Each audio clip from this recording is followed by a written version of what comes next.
Եվ հիմա էլ ունենք հրաշալի առիթ խոսելու այդ հարթակներից մեկի մասին եւ ներկայացնելու ավելի մանրամասն։ Այո, մեր տաղավարում են Carpet Jam-ի հիմնադիր եւ տնօրեն Արթուր Աղաջանյանցը, բարի լույս։ Բարի լույս։ Եվ վերջին շրջանում իր պրեմիերան արած երգչուհի Ջենի Պողոսյանը, ողջույն։ Բարի լույս։ Բարի լույս։ Ուրախ ենք առավոտը սկսել ձեզ հետ եւ շնորհակալ ենք հենց մեր տաղավարում անել նոր տեսահոլովակի պրեմիերան, բայց մինչ այդ Նախքան անդրադառնալը տեսահոլովակին, առաջարկում եմ Carpet Jam-ի մասին մի քիչ խոսենք, երբ է ծնունդ առել, ինչն է նպատակը, հիմնական քաղաքականությունը։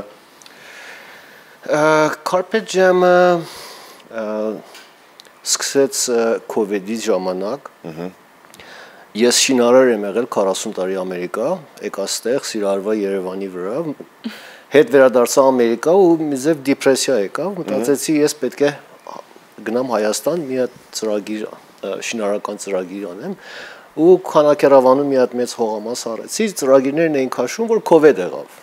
Հետո հայտարարեցին իմ տոնի օրը, հիշում եմ, մարտ 17-ին, քորոնտին, այսինքն Տոմսս էլ արդեն cancel եղավ, չկարողացամ վերադառնամ, ամիսներ մնացիմ, դե COVID-ի պատճառով ամեն ինչը ստոպ էր։ Գիտար առեցի ու երգեր եկան, որտեղ ոչինչ չունեի անելու, չգիտեի երբ կարող եմ գրեմ ու մի հոգի ծանոթ երաժիշտ ասեց կուզես զապիս անենք, ասեցի զապիս ինչ է, ասա այդանք ստուդիա ռեկորդ, ձայնագրենք, գնացինք ձայնագրվեցինք, հետո ասեցինք դե հիմա վիդեո սարքենք ու այդպես այնքան հետաքրքիր էր ինձի շատ ես բավական երիտասարդ եմ զգում ինձի, ես հիմա 66 տարեկան եմ, բայց այդ բանը դե այս երկիր ինձի բանա պահում։ Երիտասարդների հետ աշխատելը։ Ու մտածեցի ես կոմպոզիտոր չեմ, ես ինչ եմ անում, ես պետք է այդամ երիտասարդներին հավաքեմ, մի հատ պլատֆորմա ստեղծենք, Carpet Jam դրեցինք անունը, սկզբնական շրջանում առաջ աղաչում էին, խնդրում էին արեք ես ձեզի վիդեո կնկարեմ, ձեզի ներկայացնեմ ու այսպես սկսեց տանդաղ, հիմա արդեն իրանք են գրում ինձի, մենք արդեն ունենք մի 180 վիդեո պատրաստված, մի քիչ արդեն ֆինանսական խնդիրներ, արդեն չեմ կարողանում ինքս մենակ բանանեմ, բայց արդեն արտիստները իրանք վիդեոները սարքում են, ուղարկում են ու այդպես անցած տարի Ժենյայի հետ ծանոթացամ, չեմ հիշում, դու ինձի գրեցիր, թե ես քեզի։ Ես եմ դիմել 23 թվականին ու այդպես ես զգացի ժամանակ 15 տարեկան էի, 16 տարեկան եւ ես մի բան զգացի, ասես շատ տղան դա վրա, համարը մի հատ երգ արանժերեցինք ու վիդեո նկարեցինք ու մտածեցի, չէ, պետք է շարունակենք, երկրորդն արեցինք ու այս երրորդը շատ նեղություններով Սևանի սարերում Մենք շուտով կանրադառնանք նաև երրորդին դժվարություններին, բայց Ժենի, ինչպես իմացաք Carpet Jam-ի մասին, ոնց Արտուրի հետ կապ հաստատեցիք։ Ճիշտ ասած իմացել եմ իմ ընկերներից մեկից, ով որ նույնպես վիդեո նկարեց Jam-ի հետ, շատ դուրս եկավ գաղափարը եւ որոշեցի ես էլ դիմեմ, այդպես ծանոթացանք, արեցինք մեր առաջի գործը Եվ քանի որ ես ֆանտաստիկ թիմի հետ եմ աշխատել, ձեռք եմ բերել մեծ փորձ, մենք շարունակեցինք։ Արդեն դե երրորդ գործն ենք ներկայացնում, ինձ համար շատ մեծ պատիվ է ձեզ հետ աշխատելը։ Հիանալի թիմ, այդքան կարող եմ ասել։ Իսկ հիմա հրադառնանք երրորդ։ Բայց մինչ տեսահոլովակի մասին խոսելու, ուզում եի նաև ուղղվածության մասին հարցնել, որովհետև երբ հիմնադրել էի Carpet Jam-ը, հստակ կար ուղղվածություն երաժշտական, բայց այնուամենայնիվ երիտասարդների պահանջներն ու ցանկությունները մի քիչ ավելի pop, rock, R&B էր, արդյոք այդ կողմել է թեքվել հիմա Carpet Jam-ը եւ բացվել է ամբողջությամբ երիտասարդների համար։ Դե իրոք լավ երաժշտություն է, էլի, հիմա ասում կլասիկալ են, ես ունեմ 12 տարեկան Լիանան հրաշալի world class cello տեից ունենք, classical ունեմ, jazz, hip hop, rock բան, որտեվ բոլոր սրանց հետ եմ մեծացել, իսկ դե կյանքը Ամերիկա մի քիչ տարբեր է, 3 երեխա ունեմ, հիմա արդեն 2 թոռ ունեմ, այնքան դժվար էր աշխատանքը, որ իրանց մի տեղ հասնենք, այդքան ես երաժշտություն շատ եմ սիրում, բայց ժամանակ չկար, այդքան ես բանանեին, բայց Երևանում COVID-ի ժամանակ ոչ չկար անելու այդ մի առիթ տվավ ինձի, որ ես հիշեմ իմ 15 տարվա երազանքը, որ ուզում եմ լինեի Carlos Santana, David Bowie, պոստերներ, բաներ, բայց 50 տարի առաջ ով գիտեր on-line կլինի, ինչ մեջ ենք ապրելու, բայց որ տեսամ այս հնարավորությունը կա, մտածեցի, այսինքն ես էսի չի կարող բիզնես լինի, չեմ կարող ես փող աշխատեմ այս բան, բարեգործական էլ չեմ, բայց ինչ ուժ ունեցել եմ, արել եմ, հույսով Carpe Jam-ը կշարունակվի եւ Carpe Jam-ի մի հատ վատություններից է նա որ մեկ ժանրա չի, այսինքն լսողները բան են, բայց Carpe Jam-ի իմ կարծիքով community-ը մի հատ, չեմ ամ հայերեն ինչ են ասում, այսինքն այս ժողովուրդը համայնքա որ հավաքվում են երիտասարդներ եւ հետաքրվեն դե մյուս ամիսով է լինելու, ինչքանի տարեկան է, ինչ է երգում, բայց հիմա ծրագիրներ մի քիչ խորացել եմ գյուղում, երկու երաժշտական դպրոցներ են գնացել գյուղերի,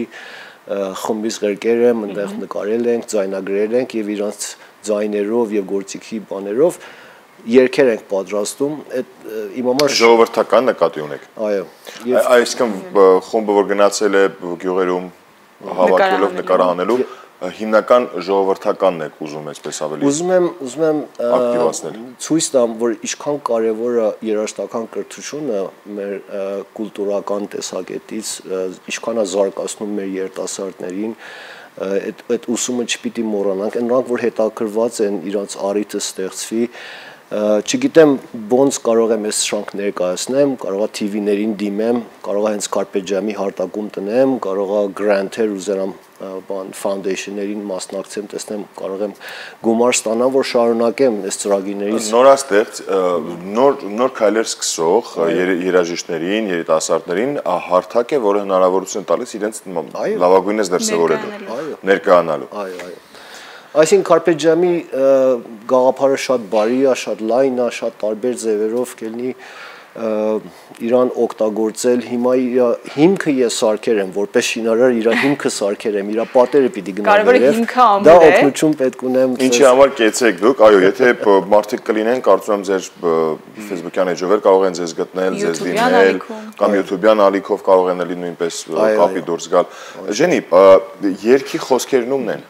Երգի խոսքերը իմ եւ երգի երաժշտության հեղինակ Ալեքս Ասրյանինն է, իդեպ ողջունում եմ իրեն։ Նա այս պահին Բելգիայում է բնակվում, մենք իր հետ հեռավար կապերով ենք, այսպես ասած, երգ ստեղծել։ Երաժշտությունը նա գրեց, հետո խոսքերն միասին փորձեցիք գրել։ Խոսքերը կիսով չափ ես գրեցի, հետո ինքը ինձ մի քիչ օգնեց եւ այդպես ստացանք այն, ինչ որ ուզում էինք։ Իսկ ինչ ասելիք կար, որ հենց այս երգը պետք է ծնվեր դա լեսարանին փոխանցելու համար։ Երգը մի ուժեղ աղջկա մասին է, ով սենց մի խոսք է իր մեջ սենց տպել, այսպես ասած, որ աստղերից վեր տանի քեզ ինձ մոտ բերի, այսինքն աղջիկ իրեն դասում է աստղերից վեր, մի քիչ չափազանցված է իրականում իմ երգի մեջ, բայց սա ուժեղ աղջիկների մասին է, իդեպ տեսահոլովակում նաև արծիվ կա ինձ այդ ամբողջ ընթացքում ուղեկցող, դա այդ աղջիկներին ոնց որ ուղեկցող այդ ուժն է, այսպես։ Ուժեղ աղջիկների մասին, որ երբեք չհանձնվեն սիրո հարցում։ Ոչ միայն սիրո հարցում, այլ առասարակ երբևէ թող չհանձնվեն մեր աղջիկները։ Այս դեպքում սիրո հարցում, բայց դե երբևէ չհանձնվեն իհարկե իրենց թե մասնագիտության մեջ, թե անձնական կյանքում։ Այսպես։ Թե ուղղակի կյանքից այսպես ստացած որևէ իրավիճակում է։ Հրաշալի, որտեղ է նկարահանվել տեսահոլովակը ասեցիք Սևանում։ Սևանի, այո, Սարերի վրա, որտեղ գնացինք մի օր ռեժիսորի հետ, Անդրանիկի հետ, որ նայենք, նկատեցի մեկ հատ ծառ չկա։ Բոլորը սենց շատ սիրուն գեղեցիկ էր եւ աշնան ժամանակ էր եւ սենց ինքան անգլերենով breathtaking սենց որ մտածամ եթե Ժենյան ստեղում դրոնով բանով իրան ներկայացնենք այս չարչարվելով գնում է սարը բարձանում է որտեղ է հասնում իրան նպատակին հասնում է ցումը աստղերի բաների վրևը Ես առաջարկում եմ չպատմենք, որովհետև մենք ունենք հրաշալի հնարավորություն տեսահոլովակը դիտելու։ Իրականում շատ գեղեցիկ նախաձեռնություն եք մտածել, շատ շնորհակալություն ձեզ, որ կարողանում եք երիտասարդներին տալ հնարավորություն, իսկ ձեր մասնակցությունը նույնպես իրենց, եթե ցանկացողներ կլինեն, որոնք կուզենան իրենց ներդրումն ունենան երիտասարդների հաշվով, որ նրանք ավելի այսպես հեշտ ու շուտ հասնեն ինչ-որ հաջողության, ապա կարող եք հանգիստ դիմել։ Շնորհակալություն ձեզ, հաջողություն ենք մաղթում, թող որ անդադար ծնվեն նոր մտքեր ու արագ դրանք դառնան իրականություն։ Ձեզ լավ օրվա շարունակություն ենք մաղթում, իսկ ձեզ, մեզ եւ իհարկե ձեզ հերոստատողներ այս պահին էլ առաջարկում ենք միասին դիտենք տեսահոլովակի պրեմիերան, հետո կվերադառնանք ու կշարունակենք։